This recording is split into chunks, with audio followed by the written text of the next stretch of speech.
ಮೇಲೆ ಬರೆ ಅನ್ನೋ ಹಾಗೆ ಸಿದ್ದರಾಮಯ್ಯ ಹಾಕಿರೋ ಪೋಸ್ಟ್ ವಿರೋಧಿಗಳಿಗೆ ನುಂಗಲಾರದ ತುತ್ತಾಗಿದೆ. ಮಾಸ್ಟರ್ ಮೈಂಡ್ ಸಿದ್ದು ವಿರೋಧಿಗಳಿಗೆ ಕೊಟ್ಟೆ ಬಿಟ್ರು ಗುದ್ದು. ದೆಹಲಿಯಲ್ಲಿ ಕೂತು ರಣತಂತ್ರ, ಡಿಕೆಟಿಎಂ ಫ್ಯೂಚರ್ ಅತಂತ್ರ. ಸಿದ್ದು ಥಂಡರ್ ಮಾತಿಗೆ ಥಂಡ ಹೊಡೆದು ಬಿಟ್ರ ಬಂಡೆ ತಂಡ. ವೈಲೆಂಟ್ ಮೂಡ್ನಲ್ಲಿ ಸಿದ್ದಣ್ಣ, ಸೈಲೆಂಟ್ ಮೂಡ್ನಲ್ಲಿ ಶಿವಣ್ಣ. ಕಾಂಗ್ರೆಸ್ ರಾಮಾಯಣದಲ್ಲಿ ಶಿವ ತಾಂಡವ ಶತಸಿದ್ಧಾನ. ರಾಜ್ಯ ಕಾಂಗ್ರೆಸ್ ಪಾಳೆಯದಲ್ಲಿ ನಡೆದಿದ್ದ ಕುರ್ಚಿ ಫೈಟ್ ದಿನಕ್ಕೊಂದು ತಿರುವು ಪಡೆದುಕೊಳ್ತಾ ಇತ್ತು. ಸಿಎಂ ಸಿದ್ದರಾಮಯ್ಯ ಆಪ್ತ ಸಚಿವರು ಬದಲಾವಣೆ ಬೇಡವೇ ಬೇಡ ಎಂದು ನಿಂತ್ರೆ ಡಿಸಿಎಂ ಡಿಕೆ ಶಿವಕುಮಾರ್ ಸಿಎಂ ಆಗಬೇಕು ಅಂತ ಕೆಲ ಶಾಸಕರು ಬ್ಯಾಟಿಂಗ್ ನಡೆಸ್ತಾ ಇದ್ರು.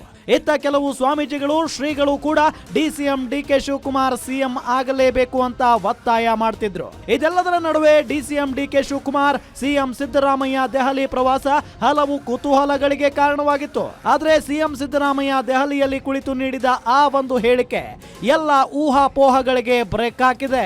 ಒಂದು ಕಡೆ ಹೈಕಮಾಂಡ್ ನಾಯಕರ ಭೇಟಿಗೂ ಮುನ್ನವೇ ನಾನೇ 5 ವರ್ಷ ಸಿಎಂ ಎನ್ನುವ ಮುಖೇನ ತಮ್ಮ ವಿರೋಧಿಗಳಿಗೆ ಸಿಎಂ ಸಿದ್ದರಾಮಯ್ಯ ಟಕ್ಕರ್ ಕೊಟ್ಟಿದ್ದಾರೆ. ಅಲ್ಲದೆ ದೆಹಲಿ ಪ್ರವಾಸ ಯಶಸ್ವಿಯಾಗಿದ್ದು ನಿಗಮ ಮಂಡಳಿ ಮತ್ತು ಪ್ರಾಧಿಕಾರಗಳಿಗೆ ಅಧ್ಯಕ್ಷ ಮತ್ತು ಸದಸ್ಯರ ನೇಮಕಕ್ಕೆ ಚರ್ಚೆಯಾಗಿದೆ. ಆದ್ರೆ ಚರ್ಚೆ ಅಪೂರ್ಣವಾಗಿದ್ದು ಮುಂದಿನ ವಾರ ರಾಜ್ಯಕ್ಕೆ ಸುರ್ಜೇವಾಲಾ ಆಗಮಿಸುತ್ತಿದ್ದು ಅವರ ನೇತೃತ್ವದಲ್ಲಿ ಮತ್ತೊಮ್ಮೆ ಚರ್ಚೆ ಮಾಡುತ್ತೇವೆ ಎಂದಿದ್ದಾರೆ. ಮೀಟಿಂಗ್ ಇತ್ತು ಸುರ್ಜೇವಾಲಾ ಜೊತೆನಲ್ಲಿ, ನಾನು ಡಿಕೆ ಶಿವಕುಮಾರ್ 3 ಜನ ಮೀಟಿಂಗ್ ಮಾಡ್ತೀವಿ. ಉಳಿದಿರ್ತಕ್ಕಂಥ ಬೋರ್ಡು ಕಾರ್ಪೊರೇಷನ್ಗಳು ಇಲ್ಲಿಗೆ ನಮ್ಮ ಕಾರ್ಯಕರ್ತರನ್ನ ಚೇರ್ಮನ್ ಮಾಡಲಿಕ್ಕೆ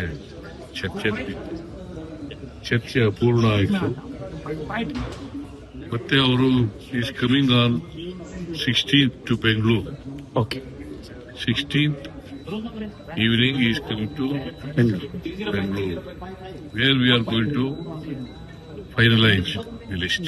ಕಳೆದ 3 ದಿನಗಳಿಂದ ದೆಹಲಿಯಲ್ಲಿ ಬೀಡು ಬಿಟ್ಟಿದ್ದ DCM DK Shivakumar, CM Siddaramaiah, AICC ಅಧ್ಯಕ್ಷ ಮಲ್ಲಿಕಾರ್ಜುನ ಖರ್ಗೆ, ರಾಜ್ಯ ಕಾಂಗ್ರೆಸ್ ಉಸ್ತುವಾರಿ ಸುರ್ಜೇವಾಲಾ ಜೊತೆಗೆ 1-to-1 ಸಭೆ ನಡೆಸಿದ್ರು. ತಮ್ಮ ಅಭಿಪ್ರಾಯಗಳನ್ನ ಅವರ ಮುಂದೆ ಇಟ್ಟಿದ್ದಾರೆ. ಆದ್ರೆ ಈ ಸಭೆಯಲ್ಲಿ ಯಾವುದೇ ರೀತಿಯ ಬದಲಾವಣೆ ಬಗ್ಗೆ ಚರ್ಚೆಯಾಗಿಲ್ಲ. ಬಿಹಾರ್ ಮತ್ತು ಒರಿಸ್ಸಾ ಚುನಾವಣೆಯಲ್ಲಿ ಸದ್ಯ ತೊಡಗಿಕೊಂಡಿರುವ ರಾಹುಲ್ ಗಾಂಧಿ, ಕೆಸಿ ವೇಣುಗೋಪಾಲ್ ಭೇಟಿಗೆ ಅವಕಾಶ ಸಿಕ್ಕಿಲ್ಲ. ಇದರ ಬೆನ್ನಲ್ಲೇ ದೆಹಲಿಯಿಂದ ಬೆಂಗಳೂರಿಗೆ ಬಂದಿಳಿದ ಡಿಕೆ ಶಿವಕುಮಾರ್, ನಮಗೆ ಪಕ್ಷಕ್ಕಿಂತ ಯಾವುದೂ ದೊಡ್ಡದಲ್ಲ, ಪಕ್ಷ ನಮಗೆ ಫ್ಯಾಮಿಲಿ ಇದ್ದ ಹಾಗೆ, ಪಕ್ಷದ ಹಿರಿಯರು ಹೇಳಿದ ಹಾಗೆ ನಾವೆಲ್ಲರೂ ನಡೆದುಕೊಳ್ಳುತ್ತೇವೆ ಅಂತ ಸಿಎಂ ಕುರ್ಚಿ ಕಾದಾಟಕ್ಕೆ ಸದ್ಯ ವಿರಾಮ ಇಟ್ಟಿದ್ದಾರೆ. ಆ ವಿಚಾರ ನಾನೇನು ಮಾತಾಡೋದಿಲ್ಲ. ಎಲ್ಲ ಮಾತುಗಳಲ್ಲೇ ಎಲ್ಲ ತರದ ಉತ್ತರಗಳಿದೆ.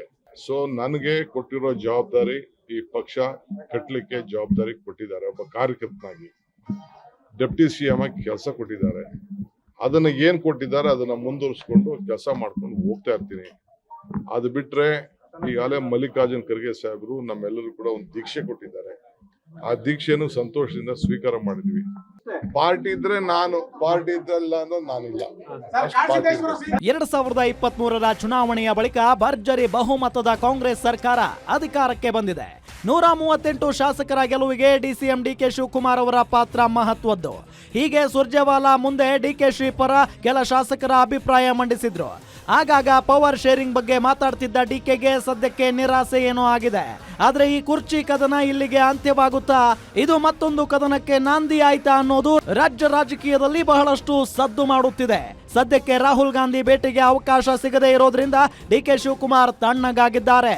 ಈ ಎಲ್ಲದರ ಮಧ್ಯೆ ಗಾಯದ ಮೇಲೆ ಬರೆ ಎಂಬಂತೆ ಎಕ್ಸ್ ನಲ್ಲಿ ಪೋಸ್ಟ್ ಮಾಡಿರೋ ಸಿಎಂ ಸಿದ್ದರಾಮಯ್ಯ 5 ವರ್ಷ ನನ್ನ ಕುರ್ಚಿ ಗಟ್ಟಿ ಎನ್ನುವ ಮೂಲಕ ಮತ್ತೊಮ್ಮೆ ಖಡಕ್ ಸಂದೇಶ ರವಾನಿಸಿದ್ದು ಮುಂದೆ ಯಾವ ರೀತಿ ದಾಳ ಉರುಳಿಸುತ್ತಾರೆ ಕಾದು ನೋಡಬೇಕು. Durgesh Nayak, political bureau, guarantee news.